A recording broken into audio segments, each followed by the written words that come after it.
acercarnos a nuestra realidad, construir la memoria del presente e intentar vislumbrar el futuro es una aventura y a la vez un desafío. Estamos creciendo en forma explosiva, desordenada. Queremos entrar al próximo siglo de la mano de la libertad y construyendo nuestro propio desarrollo. Tenemos la esperanza, aún incierta, de poder lograrlo.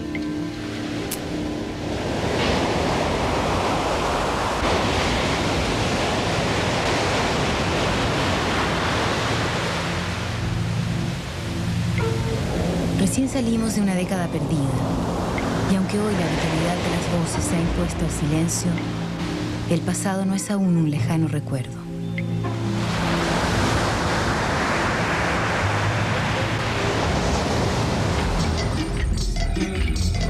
En 1976, 15 de los 20 países de nuestro continente vivían bajo dictaduras militares. En nuestras sociedades se instaló la desprotección, la certeza de que todos podíamos caer en la interminable caza de brujas de las Fuerzas Armadas. A algunos los paralizó el terror. Otros murmuraban en forma cómplice, por algo será. Muchos, como las madres de la Plaza de Mayo, apostaron a la vida y reclamaron en medio de la oscuridad por sus hijos desaparecidos, transformándose en un símbolo de lo que vivíamos. Recordaremos la década del 80 como la del retorno a la democracia, pero las dictaduras no fueron derrocadas. En todos los países se impuso la negociación con las Fuerzas Armadas, lo que nos permitió iniciar esta transición que hoy vivimos. Puedo decir las cosas como quiero, como las pienso y nadie me dice nada, porque antes uno decía algo y al tiro te ponía con una traba. Entonces, puedo ser feliz, puedo decir lo que quiero y lo que pienso.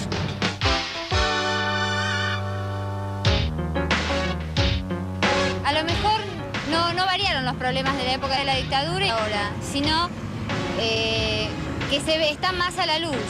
Tal vez los problemas siguen siendo los mismos.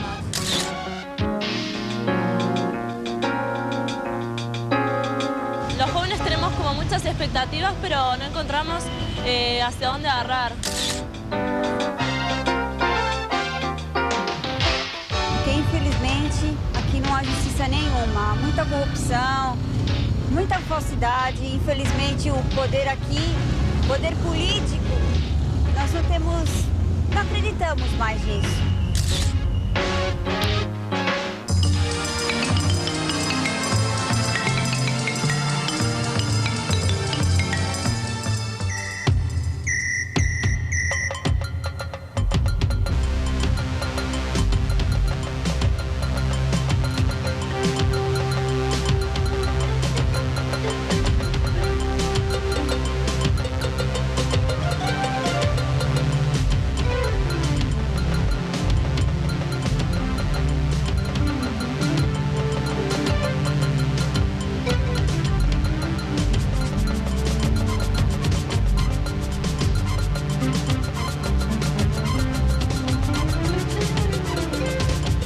Brasil es el país más grande y poblado del continente.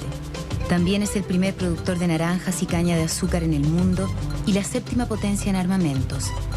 En la democracia brasileña votan 70 millones de personas, pero solo el 40% sabe leer el nombre de sus candidatos.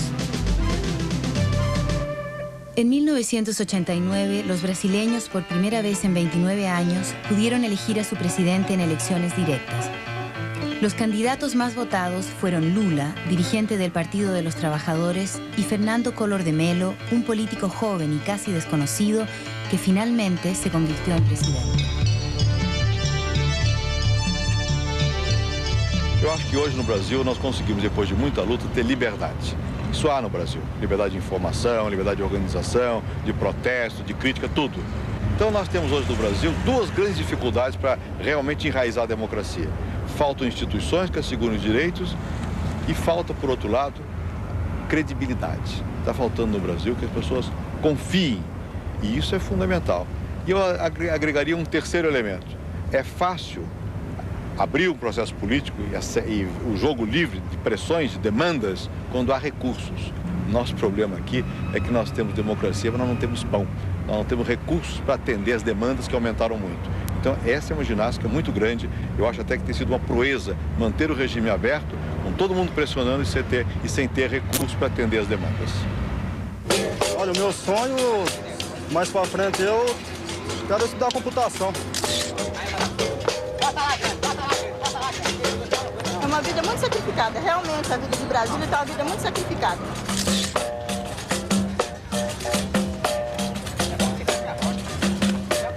Eu não sou militar, mas adorei o tempo militar. O tempo Figueiredo foi um bom presidente. Apesar dos pesares, eu acho que agora. Porque pelo menos se pode reclamar.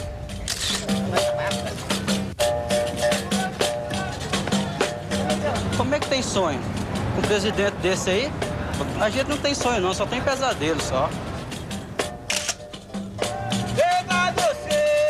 E voava e clamava um para o outro, dizendo: Santo, Santo é o Senhor dos Exércitos, e toda a casa estava cheia de sua glória. Todo ouvinte da palavra de Deus, nesta manhã eu quero dizer a você que a Bíblia, que é a palavra de Deus, aleluia, ela diz que o homem Un país multirracial, indio, europeo y africano, mestizo.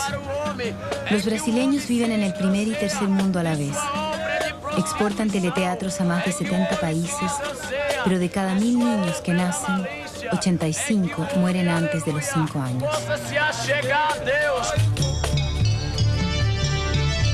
A ditadura só deu no Brasil mais miséria. O povo ficou muito mais miserável, está muito mais faminto. Então, a democracia é a nossa esperança, mas uma democracia socialmente responsável. Uma democracia que assuma o fato de que o povo está muito mal, esse é um país que tem imensos recursos e que precisa ser ordenado, orientado no sentido de realizar suas potencialidades. Isso só pode ser feito num regime democrático em que o povo tenha vez, em que os polícias sejam obrigados a fazer coisas que o povo sinta que eles estão acertando. Quando não há esse controle da eleição da democracia, é muito pior. La democracia brasileña aún es débil, siendo el poder judicial uno de los ejes de su fortalecimiento. Muchos ciudadanos comienzan a ejercitar sus derechos denunciando ante la justicia abusos y corrupción. O grande defeito da democracia é que ela gera políticos profissionais mais comprometidos com seus próprios interesses e com o interesse do grupo que representa do que com os interesses gerais e permanentes da nação. A social-democracia e a democracia liberal se limitaram a instituir o voto e a opinião pública como meio de fiscalizar esses poderes político e econômico. Eu acredito que estamos caminhando para a democracia participativa e nessa democracia o Poder Judiciário terá um papel fundamental, porque nessa democracia o cidadão, o indivíduo comum, terá acesso a fiscalizar os poderes do Estado e ao poder econômico, principalmente, acionando o Estado juiz para que fiscalize a atividade econômica e estatal.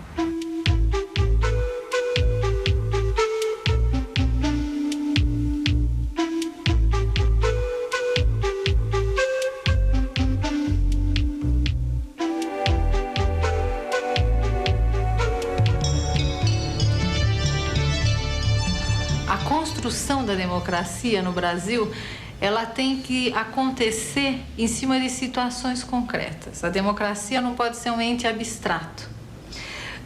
O cidadão tem direitos e os direitos do consumidor fazem parte desses direitos de cidadão. Eu quero ver informação, eu quero ver dores. La construcción democrática tiene nuevos protagonistas y exige nuevas acciones. A partir de la Constitución de 1988, el ciudadano puede recurrir a la justicia para denunciar daños al medio ambiente y exigir por la calidad de bienes y servicios. Então eu vejo que a aplicação do código no cotidiano das pessoas, em cima de situações pequenas ou maiores em que elas sejam lesadas, já é em si um exercício de democracia. Eu sinto, e não só eu, as pessoas que têm assistido a todo esse processo quase que de revolução que tem acontecido no Brasil em função do Código de Defesa do Consumidor, que o código até tem sido uma luz no final do túnel.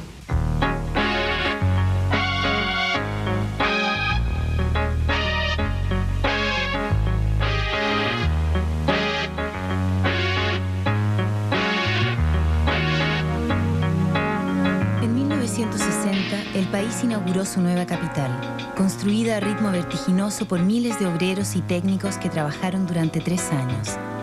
Eduardo Galeano nos recuerda que Brasilia flota sola y luminosa muy lejos del Brasil real.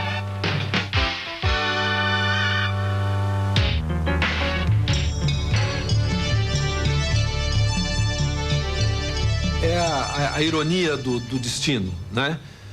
Os militares brasileiros que tanto mal fizeram para o país, que tantas iniquidades no plano social, no plano econômico e até na área de direitos humanos mais elementares, então, que tanto dano causaram à nação, foram responsáveis, como eu já disse, durante a década de 70, pela implementação de um projeto muito importante na área de desenvolvimento científico e tecnológico.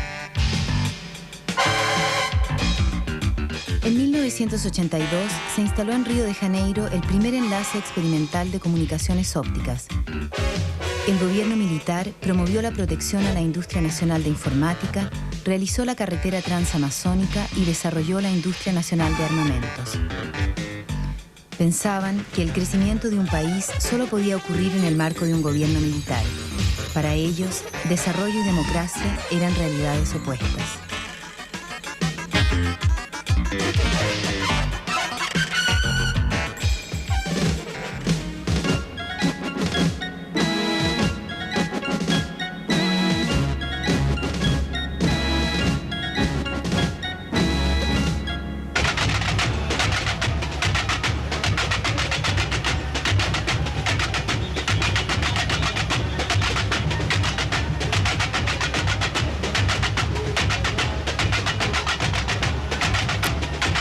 Brasil es la imagen brillante del carnaval, de Xuxa y Ayrton Senna. Es también el país donde el 40% de las mujeres fértiles han sido esterilizadas y donde 7 millones de niños viven abandonados en las calles. La violencia contra ellos es tal que por $80 puede contratarse el asesinato de un menor.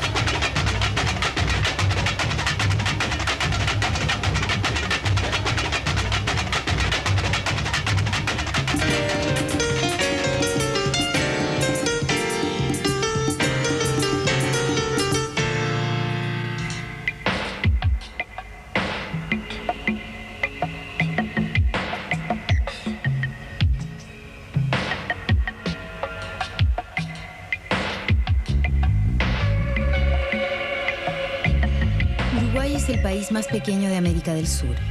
Si todos los uruguayos llegaran a Londres en el mismo momento, ocuparían la mitad de la ciudad. En 3 millones de habitantes, hay solo 470.000 jóvenes. Principal producto de exportación, gente.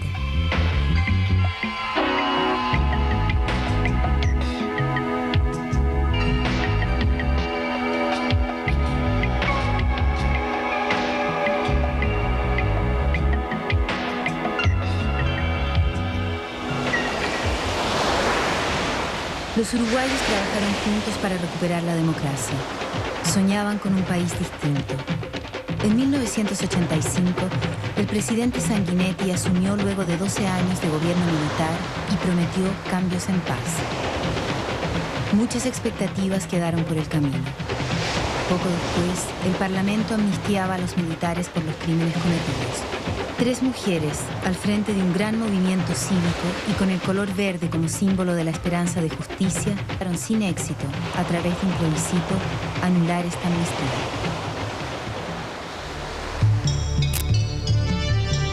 En el proceso de democratización, los factores económicos estaban presentes sin duda. Era un pueblo que se había empobrecido rápidamente, una clase media que iba desapareciendo, que era el sustento de nuestra democracia.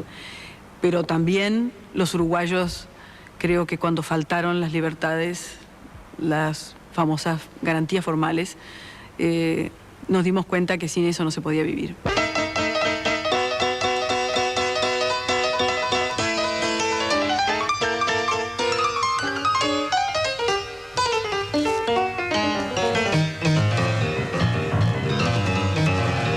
Esa falta de las garantías formales para mí fue el proceso más fuerte en el pueblo uruguayo y que nos juntó a todos en esta lucha contra la dictadura. En 1989, en nuevas elecciones, triunfó el doctor Lacalle, del partido que siempre había estado en la oposición. Pero algo más cambió en el país. Por primera vez en la historia, la izquierda, representada por Tabaré Vázquez, un médico socialista, tiene el gobierno de la capital. Quiero creer que mi país tiene más mañana que ayer.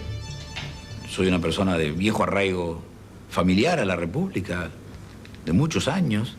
Sin embargo, siempre me ha preocupado eso de que miremos las fotos de lo que tuvimos, de la estancia que teníamos y todo. Y creo que es una de las cosas que yo le pediría como inspiración a la famosa hada esa que viene en los cuentos de hada y pide 3 deseos. Yo le pediría uno solo. Ser capaz de modificar las expectativas, de convertir las expectativas positivas, negativas en positivas y de hacerle creer a la gente que hay un mañana mejor que el ayer. Lo que pasa es que es un mañana de esfuerzo. Y creo que ahí es donde nosotros siempre hemos tenido un poco una certeza de que todo iba a ser solucionado, de que había una entidad que nos iba a ir más o menos arreglando la vida. Y llegó la hora de pagar la factura y es la generación nuestra que la tiene que pagar. ¿Qué perspectiva veo? Que los hijos se vayan porque acá no hay nada, no pasa nada. Está horrible en este momento, yo estoy sacando el pasaporte para irme. 30, 40, 50... Un país 60, de tiempo 70, detenido, 80, inmóvil, 90, donde 100, los espejos 10, se encuentran 20, siempre con las mismas imágenes. No hay fronteras entre el 160, pasado y el presente. 160, señorita, 160. Como el Uruguay es un país que tuvo un pasado mejor que el de ahora, que tiene una edad de oro bastante próxima, resulta ser ahora un país de llorones, un país de gente que echa de menos lo que tuvo, porque nos ha tocado un descenso serio en la parte económica y que no nos encuentra con una fortaleza cultural suficiente para superarlo, ¿no? 60, Hernández, 60, 1040. La evocación de un tiempo mejor fue una trampa para muchos. Los jóvenes de hoy no tienen siquiera ese consuelo. 80 cada una.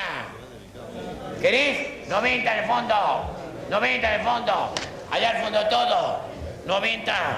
Somos conservadores por 3 o 4 razones diferentes.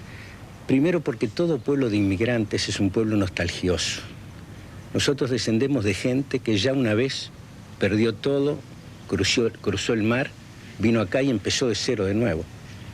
Ninguno de nosotros deja de tener un padre, un abuelo, a la cual le haya pasado eso. Y esa carga de nostalgia ya es muy importante para formular nuestra tonalidad general de espíritu, ¿no? Uruguay es un país que aún no ha podido definir su viabilidad. Por eso fija su mirada ante el Mercosur, que es una propuesta sólida de integración. Chile aún no ha decidido su participación en él, a pesar de que esta iniciativa supone que en 1994 los países de la región compartan un mismo espacio económico. Porque Uruguay en este Mercosur tiene que jugar a la excelencia, no puede jugar a la medianía. Un dato, en San Pablo se producen por día 5.000 automóviles, Uruguay arma 14.000 por año. Entonces, esas cifras son las que dicen que nosotros, por supuesto, no vamos a ir en la cantidad, salvo en algunos aspectos, por ejemplo, en el caso de los lácteos, creo que en cantidad y calidad podemos competir. Pero en lo otro, vamos a tener que buscar los huequitos de alta tecnología y de gran calidad y de mucho precio. Es decir, nos vamos a tener que especializar. Dos visiones contrapuestas sobre el futuro del Uruguay en el Mercosur. Para el presidente es lo más importante que le ha sucedido al país luego de la independencia nacional. Otros sectores de la sociedad aún tienen desconfianza en el proyecto.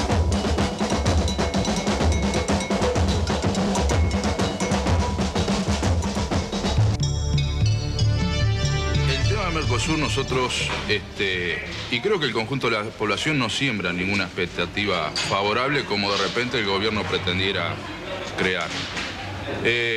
Mercosur mediante o no, el Uruguay ha ido por un proceso donde se han frustrado expectativas de mucha gente, cerrado fuentes de trabajo fundamentales de este país, como por ejemplo toda la industria frigorífica.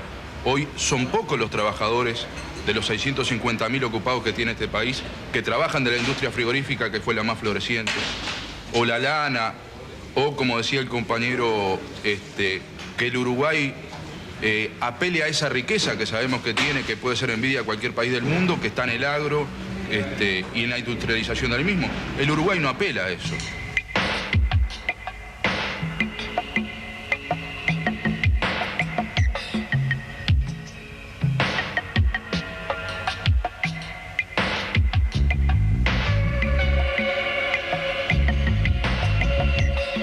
La necesidad de cambiar el país es algo que ningún uruguayo niega, aunque todavía no puedan definir cuál es la transformación necesaria.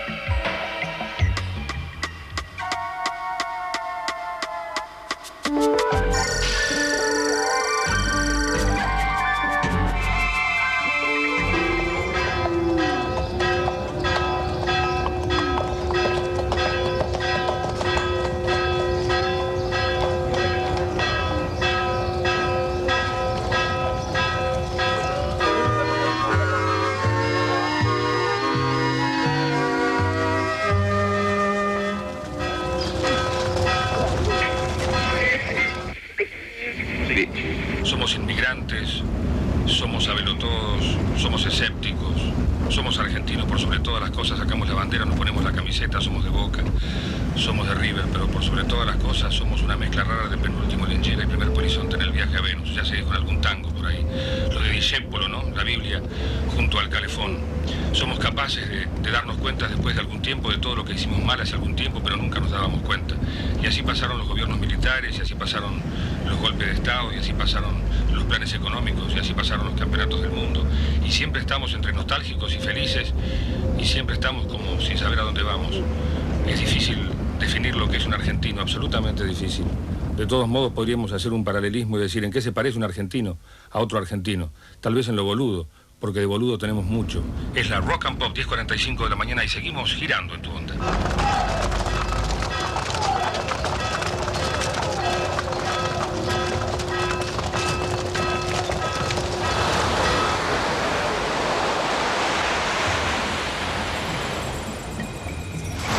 Los militares argentinos lograron que la palabra desaparecido se escribiera en castellano en todos los diarios del mundo.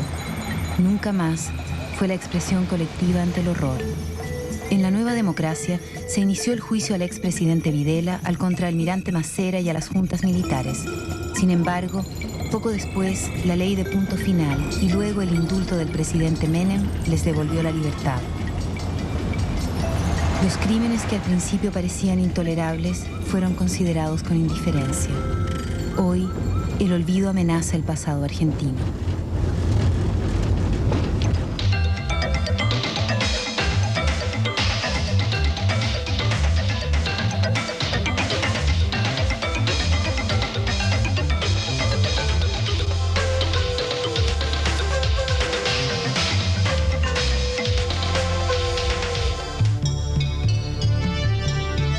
El 10 de diciembre de 1983, los argentinos iniciamos una nueva etapa democrática que permitió a nuestra sociedad darse a sí misma autónomamente un conjunto de valores, un nuevo universo de valores que cambió radicalmente a nuestra sociedad. Se hizo mucho más disponible para el compromiso democrático, para la tolerancia, para el diálogo, para la convivencia. Y a partir de allí pudimos realmente empezar a olvidar todo lo que había significado una etapa en la que, porque había miedo, cada uno se capsulaba, se refugiaba en su privacidad como forma de cuidarse de un exterior que aparecía como amenazante.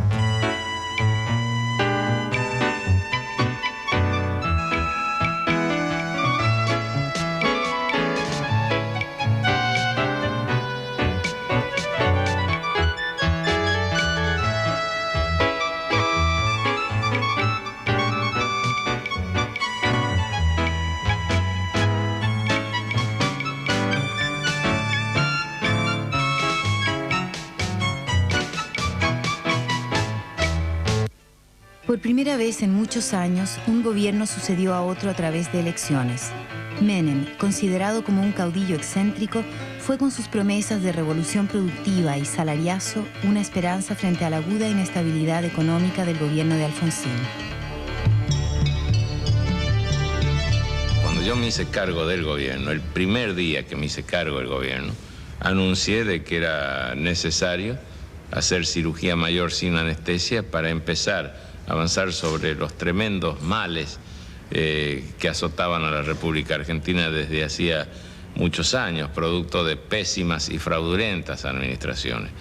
Y les pedía a mi pueblo, a mi gente, a todos los argentinos y a todos los que habitan esta bendita tierra, de 2 años y medio a 3 para empezar a recoger los frutos de esta enérgica y profunda acción del gobierno nacional.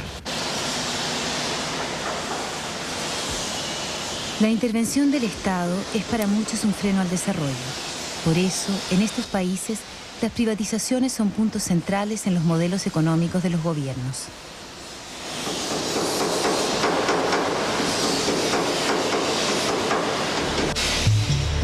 Ahora el enfoque es distinto, hay costos sociales duros que pagar, quizás el argentino promedio nunca ha estado tan mal como ahora, ni tampoco tantos argentinos han estado desocupados como ahora.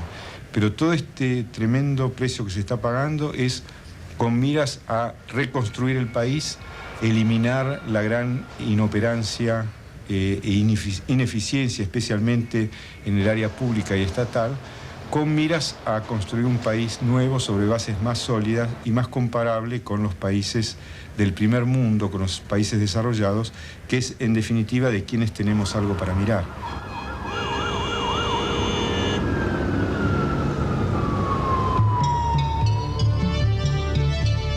Respecto a las privatizaciones, desde el punto de vista financiero, son bienvenidas, sobre todo porque ya hay un consenso generalizado de que la causa del deterioro de la economía argentina fue dada por el exceso de participación del Estado en la actividad económica. Por ahí el gobierno malvende, pero visto del sector financiero y desde un inversor privado, es preferible que el Estado se desprenda, aunque sea mal, de sus bienes y se salga de la economía, porque eso genera confianza a toda la economía privada que está alrededor. La cotidianeidad de los argentinos genera demandas e incertidumbres.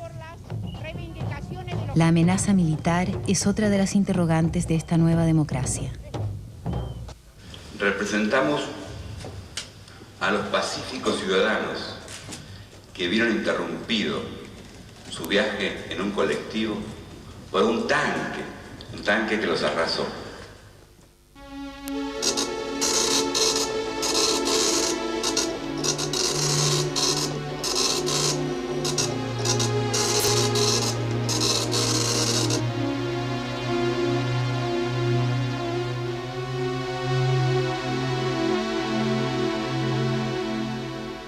Representamos a las familias de cada una de las 15 personas que murieron en estos hechos. Representamos al teniente coronel Fiori, que el 3 de diciembre, ante una columna de tanques que pretendía tomar su unidad, les afirmó: es muy simple tomar mi cuartel. Tiene que voltear la alambrada y pasarme por encima.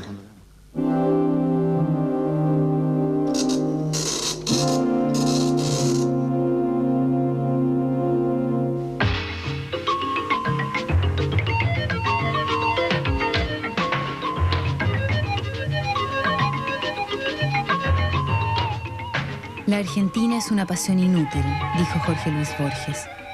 Quizá una de las tantas paradojas que viven los argentinos sea que militares vinculados a la represión estén integrados a la democracia al frente de su propia agrupación política. Recreemos una nueva raza de políticos que sea capaz de operar sobre las causas antes de que estallen los conflictos.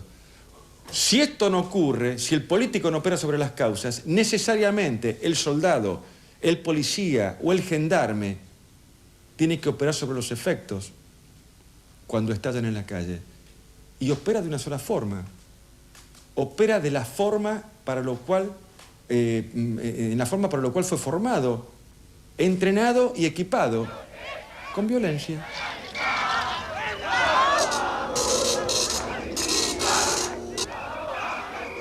Aldo Rico lideró un levantamiento durante el gobierno del doctor Alfonsín. En las últimas elecciones se presentó como candidato a gobernador de la provincia de Buenos Aires y se transformó en la tercera fuerza de la capital. Su prédica se apoya en un nacionalismo extremo. Esta decadencia está en todos los sectores de la sociedad. El militar no nace de un repollo, ni acá ni en ninguna parte, no vive en un raviol. Esta decadencia es de la sociedad. Vea lo que pasa en los políticos. ¿Es cierto? Vea, hasta el entorno más íntimo del presidente está sospechado de corrupción. Algunos signos de estabilidad económica han decidido el apoyo de los argentinos a la gestión de Menem, a pesar de que la democracia es aún débil e inestable y que innumerables denuncias periodísticas señalan que la corrupción es una enfermedad normal del sistema político. El señor presidente de la Nación dictamina una ley que en cuyos artículos dice que se le va a pagar a todos los soldados combatientes de Malvinas mientras se les compruebe un combate efectivo contra el enemigo. Nosotros le preguntamos, ¿qué respuesta le piensa dar a las madres de los 335 compañeros que hoy descansan en paz en el fondo del Atlántico Sur, junto con el buque General Belgrano, que ni siquiera llegaron a conocer la zona de exclusión ni el teatro de operaciones Malvinas? También le preguntamos, ¿qué respuesta le piensa dar a los cientos de compañeros mutilados por las bombas y las balas enemigas, que con apenas 19 años vivimos involucrados en esta guerra, y que hoy nuestros compañeros están de por vida, postrados a una silla de ruedas, faltándole sus piernas, sus brazos, su rostro totalmente desfigurado? También le preguntamos qué respuesta le piensa dar a las madres de los 114 compañeros muertos de posguerra que llevamos en el país. 59 de esos se arrancaron la vida con sus propias manos, al no poder soportar la situación económica en que los diferentes gobiernos de turno nos están haciendo vivir. Tampoco teníamos pensado que después de haber luchado como lo hicimos defendiendo nuestro país, íbamos a terminar arriba de un tren, vendiendo una revista para poder subsistir.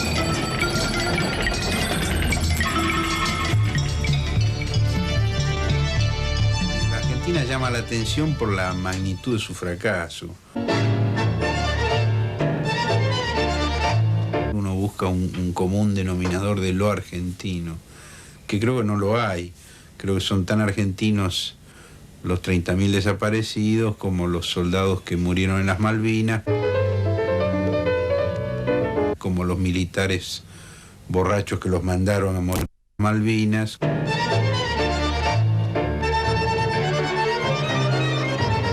Son argentinos los torturadores, son argentinos los torturados. Y no se puede simplificar procesos muy complejos buscando un común denominador de la argentinidad.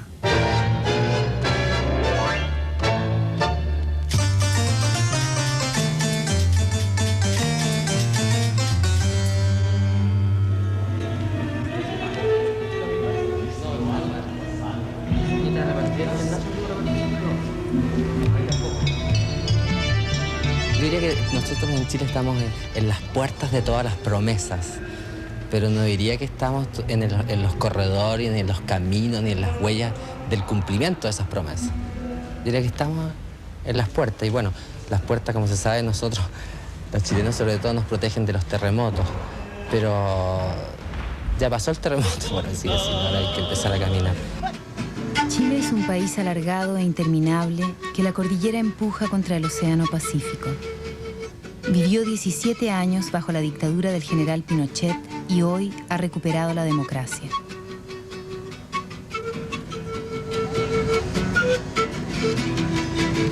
Mejor que vivir en dictadura, porque hay más oportunidades y la gente tiene más libertades para dar su opinión. Aprenderé a cantar. Pienso que el paso a la democracia es algo que todos los chilenos estábamos esperando y yo me siento feliz.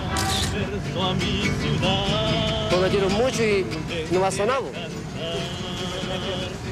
Quiere ser distinto, claro, en el momento que haya trabajo, haya subido los sueldos, todas esas cosas, hasta el momento no pasa nada.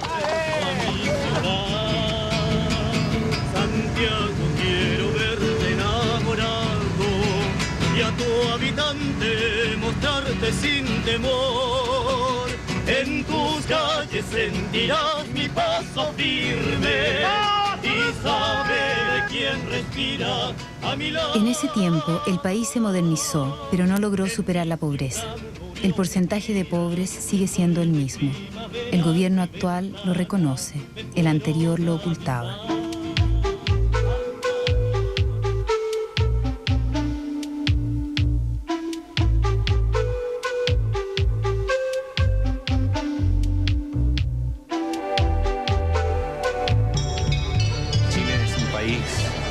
En desarrollo que ha logrado hacer el esfuerzo para tener la posibilidad durante este siglo de salir de su categoría en desarrollo y pasar a ser un país en desarrollo. Completamente terminado el proceso de apertura al mundo y de integración económica y política. La oportunidad de Chile está, esa es la palabra para definir a Chile hoy. Hemos avanzado, hemos progresado, hemos luchado para hacer de Chile una nación desarrollada.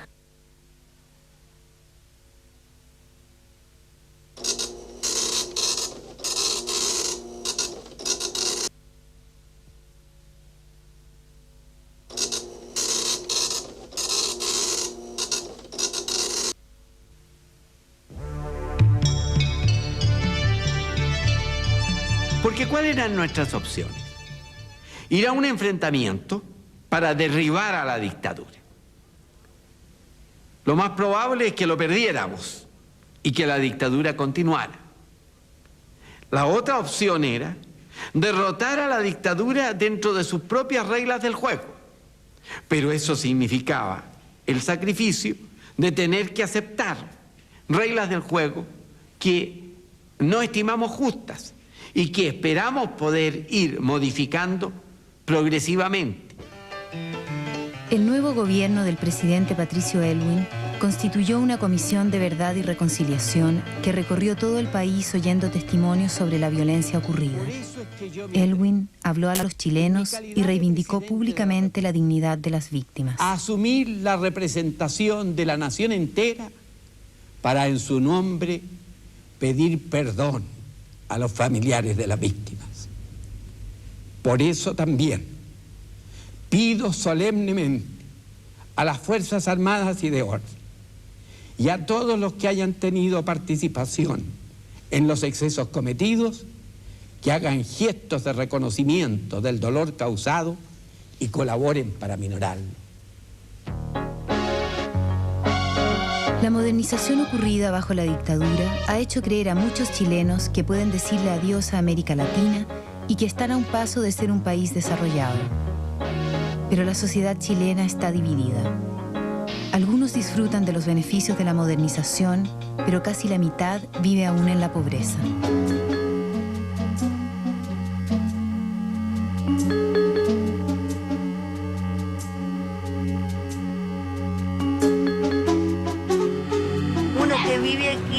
Está viviendo las cosas, entonces claro, en la televisión pueden decir muchas cosas lindas, pero no la realidad, porque se ve lo bonito, que ya en lo de Barrio Alto muestran todas esas cosas bonitas, ¿no? A donde hay dinero. Claro, ellos están económicamente también, pero uno que vive aquí no.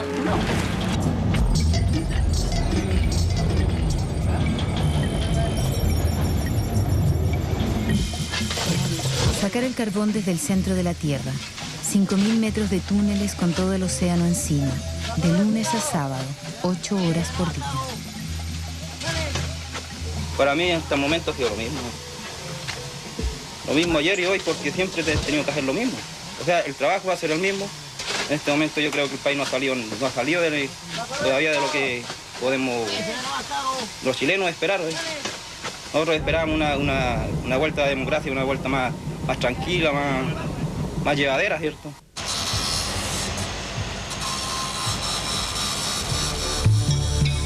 Es difícil insertar a un Chile moderno con un 34% de pobreza. Yo creo que la pobreza, la única manera de resolverlo es un compromiso general como país, de crecer económicamente. No, yo me encuentro regular. Sí, mi marido es obrero, no es tanto lo que gana, los sueldos de ellos están bajos, no están subidos.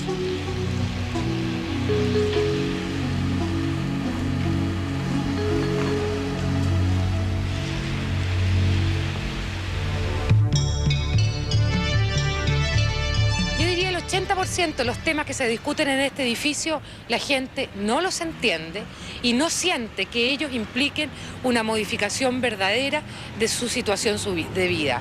Y por ello es tan difícil la participación, porque la política se aleja cada día más de la gente, cada día más de sus necesidades y de sus aspiraciones. En mi ciudad murió. Una caserita, una isla. ¿Qué están buscando? Ahora los industriales están abusando contra los trabajadores.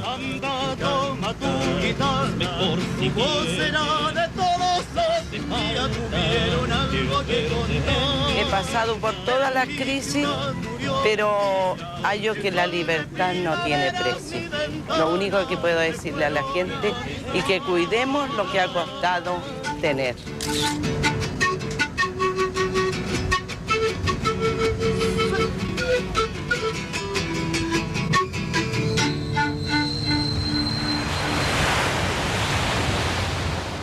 Oímos hablar del Uruguay como la Suiza de América, del milagro brasileño, de la modernización de Chile, de los sueños de una Argentina potencia. Estas promesas han tenido un costo muy alto. Parece inevitable acostumbrarse a nuestras estadísticas. En Uruguay, el 90% de los jubilados vive con un ingreso inferior a los $50 por mes. En Brasil, solo el 1% de las ciudades tiene agua tratada. En Chile, los niños de su capital nacen aspirando el equivalente a 7 cigarrillos diarios a causa del smog. En Argentina, la diferencia entre ricos y pobres se cuadruplicó en los últimos 20 años. Estamos ante una situación novedosa en la cual aquí es más evidente porque la gente tiene hambre, pero en todo el mundo ocurre también que no solo ha fracasado el comunismo, sino que también ha fracasado el capitalismo, que da prosperidad a una porción minúscula de la humanidad, mientras sume en penurias indescriptibles a los 2/3 de la población del planeta.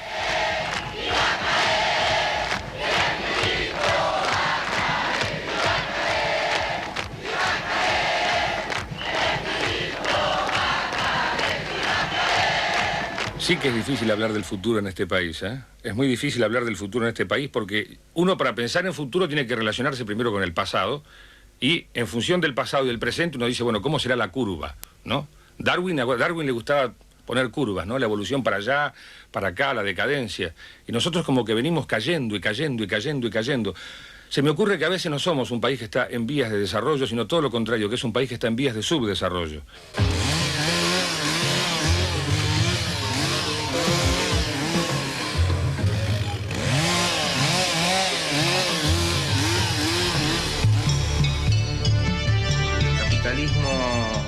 Incluso en la década del 60 y antes, nos necesitaba a nosotros todos para explotarnos.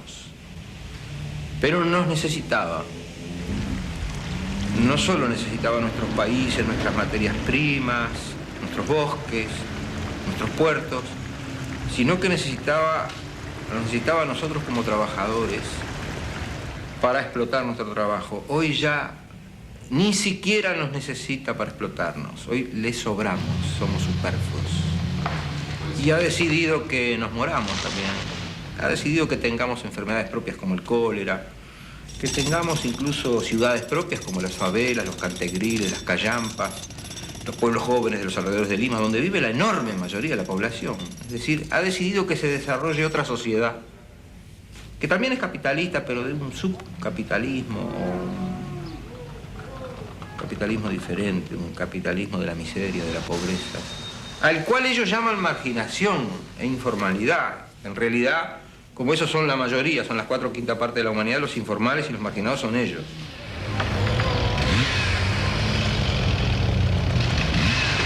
Muita gente pensa que a história E a evolução se faz numa escada. E há povos mais avançados e povos atrasados. Os atrasados estão vivendo o passado dos avançados. Os avançados vivendo o futuro dos atrasados. Não é assim. Na realidade, o mundo é formado de configurações de povos polarizados por alguns núcleos cêntricos. Núcleos que impõem poder imperial, hegemônico, e que convertem os outros povos em seus proletariados externos.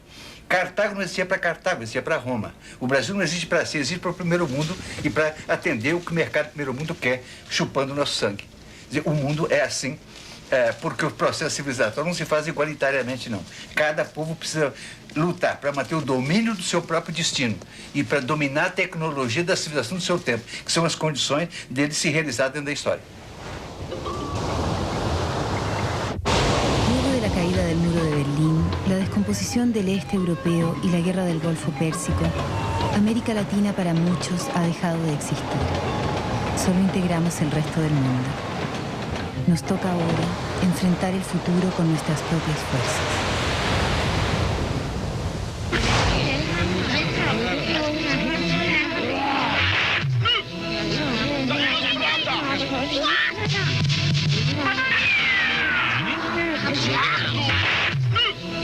Eu vejo o futuro do século XXI, o Brasil nesse futuro, com confiança. E vou dizer por quê. Porque a população hoje tem mais consciência. Porque as elites que sempre foram cegas estão sendo fustigadas por problemas muito objetivos. E porque, na verdade, nós temos hoje já recursos humanos no Brasil suficientemente poderosos para que haja um desenvolvimento sustentado do país como nação. Então eu não tenho uma visão pessimista. Eu acho que é um momento de dificuldade, mas nós hoje acreditamos que a democracia vai permanecer e nós achamos que aquele ditado, água mole em pedra dura, tanto bate até que fura. A gente fala tanto das mazelas do povo que um dia isso vai acabar. Hay mucha gente que no ha podido acceder a la toma de decisiones, pero creo que hay una sensibilidad en nuestro país y en otros países que busca decir hay que hacer las cosas distintas. No están sabiendo hacer las cosas y las cosas hay que hacerlas con la sabiduría de la gente, preguntándole a la gente. Creo que esa sensibilidad cruza muchas veces tendencias políticas, cruza edades y cruza niveles sociales también. Yo creo que lo que necesitamos es aglutinar esa sensibilidad que va cobrando fuerza.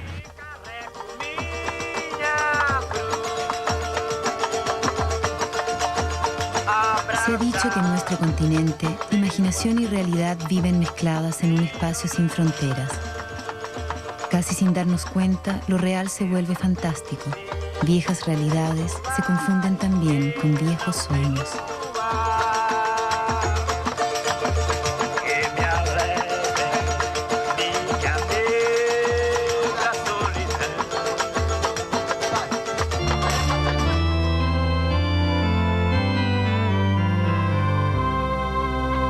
Brasil que eu sonho? Não sei se eu sonho em um Brasil.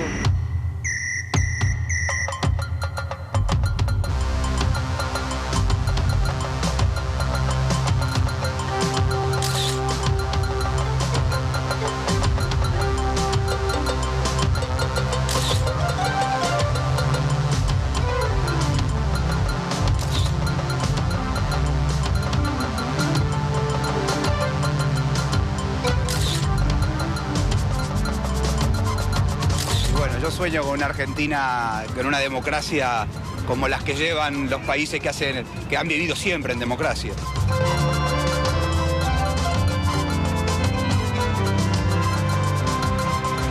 Ojalá que dure para todos los países, no para Chile nomás, o sea que todos los países sigan la democracia.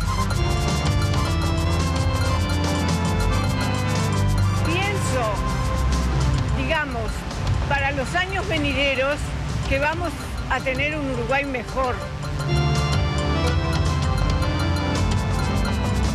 Ay, sí.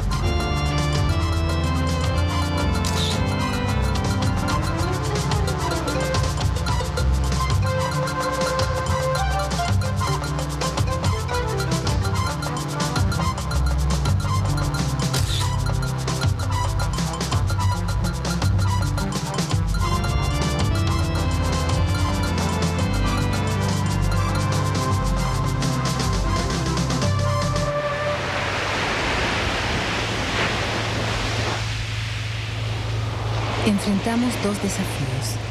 integrarnos a un mundo que no nos espera y transformar nuestras sociedades.